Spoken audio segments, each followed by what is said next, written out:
उसमें एक सबसे इम्पोर्टेंट है कि मैथिली भाषा को 8वीं क्लास से ऑनवर्ड हम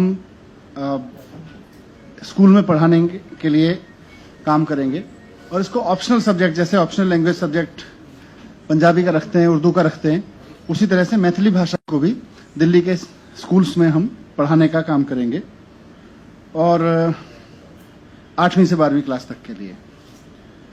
बहुत सारे लोग दिल्ली में मैथिली भाषा के बोलने वाले रहते हैं, तो जिस तरह से पंजाबी भाषा को पढ़ाया जाता है, उर्दू को पढ़ाया जाता है, उस तरह से उनके परिवार के लोग मैथिली को एक भाषा के रूप में, एक सब्जेक्ट के रूप में अपने स्कूल में पढ़ सकते हैं और ये ऑप्शनल होगा, जैसा बाकी लैंग्वेज सब्जेक्ट ऑप्शनल होते हैं। दूसरा फैसला लिया मैथिली एकेडमी ने, मैथिली भोजपुरी एकेडमी ने, कि आईएएस के एग्जाम्स की तैयारी कराने के लिए और बाकी सिविल सर्विसेज के लिए भी मैथिली को अगर कोई एप्लीकेंट एक सब्जेक्ट के रूप में लेता है तो उसकी कोचिंग मैथिली भोजपुरी एकेडमी शुरू कराएगी। ये प्रयोग हम संस्कृत एकेडमी में करते रहे हैं अभी तक और संस्कृत एकेडमी में काफी अच्छा रहा है। अब मैथिली भोजपुरी एकेडमी भी इसको इस तरह के कोचिंग सेंटर चलाएगी जहां पर आईएएस या सिविल सर्विसेज के और कॉम्पिटिटिव एग्जामिनेशंस के लिए कोई स्टूडेंट, कोई कैंडिडेट मैथिली को एक सब्जेक्ट के रूप में लेता है। तीसरा, मैथिली बेसिकली के लिए फॉन्ट नहीं है अभी, तो उसके लिए कंप्यूटर फॉन्ट बनवाने के लिए जो सीड संस्था है पुणे की, उससे हम संपर्क करेंगे मैथिली भोजपुरी एकेडमी की तरफ से और अलग से बनवाएंगे।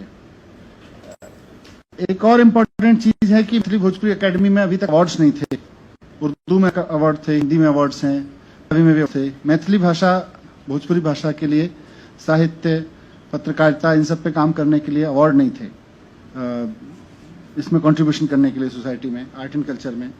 तो इस साल से मैथिली भोजपुरी में काम करने वाले, उल्लेखनीय काम करने वाले, कंट्रीब्यूट करने वाले साहित्यकारों के लिए, पत्रकारों के लिए, रंगकर्मियों के लिए, आर्टिस्ट के लिए अवार्ड दिए जाएंगे और इसमें एक लाइफ टाइम अचीवमेंट अवार्ड होगा मैथिली के लिए और एक लाइफ टाइम अचीवमेंट अवार्ड होगा भोजपुरी के लिए।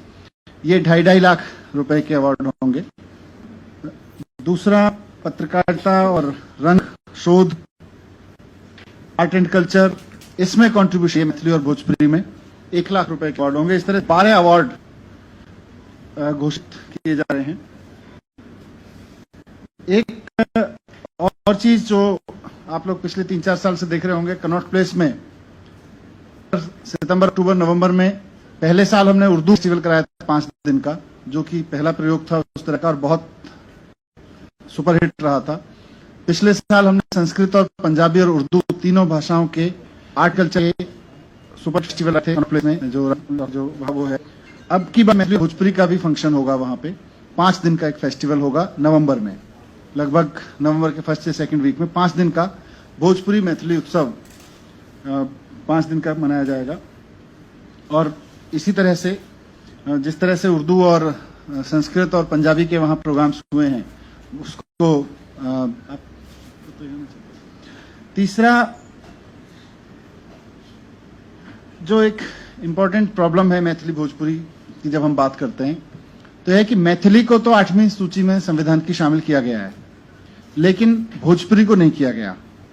तो आज अगर मैं भोजपुरी को पढ़ाना चाहूं क्लासेस में, क्योंकि भोजपुरी बोलने वाले भी बहुत हैं दिल्ली में, भोजपुरी को अगर पढ़ाना चाहूं तो वो उसमें, क्योंकि वो संविधान की सूची में नहीं है, तो सीबीएसई के पाठ्यक्रम में भी नहीं है, आईएएस के एग्जामिनेशन में भी सब्जेक्ट के रूप में नहीं है। यहां तक कि अगर कोई संसद में शपथ लेना चाहता है तो उसको भी भोजपुरी में शपथ नहीं लेने दी जाती। आपने इस बार भी देखा होगा, आपको ध्यान होगा कि हमारे एक माननीय सांसद भोजपुरी में शपथ लेना चाहते थे, लेकिन उनको इसलिए नहीं लेने दी गई क्योंकि भोजपुरी वहां संविधान की सूची में शामिल नहीं है। जबकि मौजूदा केंद्र सरकार मौजूदा केंद्र में बैठी हुई पार्टी जब 2014 में सरकार में आई थी, उस वक्त भी उन्होंने कहा था कि हम भोजपुरी को संविधान की 8वीं सूची में लेके आएंगे। अभी भी कहा है, लेकिन लाए नहीं है अभी तक। उसका नुकसान ये हो रहा है कि आज भोजपुरी बोलने वाले परिवार से कोई बच्चा अगर भोजपुरी को सब्जेक्ट लेके स्कूल में पढ़ना चाहे तो स्कूल में उसको भोजपुरी के लैंग्वेज के रूप में नहीं पढ़ सकता। कोई आईएएस के एग्जाम, कोई कॉम्पिटिटिव एग्जाम देना चाहे तो उसमें नहीं कर सकता। भोजपुरी भाषाओं के अवार्ड ये सब नहीं आते उसमें, इसीलिए लेकिन हमने इसको कॉन्स्टिट्यूट किया है। तो हम केंद्र सरकार को लिख रहे हैं, भोजपुरी एकेडमी की तरफ से बतौर चेयरमैन में लिख रहा हूं, और इसको लेके और भी चर्चाएं हम आयोजित करेंगे ताकि भोजपुरी को भी वो दर्जा मिल सके जो जिसकी वो हकदार है, और केंद्र सरकार उसको संविधान की 8वीं सूची में शामिल कर सके। तो ये कई इंपॉर्टेंट डिसीजन आज लिए, पर सबसे इंपॉर्टेंट डिसीजन मैं रिकैप कर दूं कि स्कूलों में पढ़ाने का, आईएएस और बाकी कॉम्पिटिटिव एग्जाम में मैथिली की कोचिंग कराने का, साथ साथ हमारे अवार्ड्स कॉन्स्टिट्यूट करने का और मैथिली भोजपुरी फेस्टिवल कराने का, ये इंपॉर्टेंट है।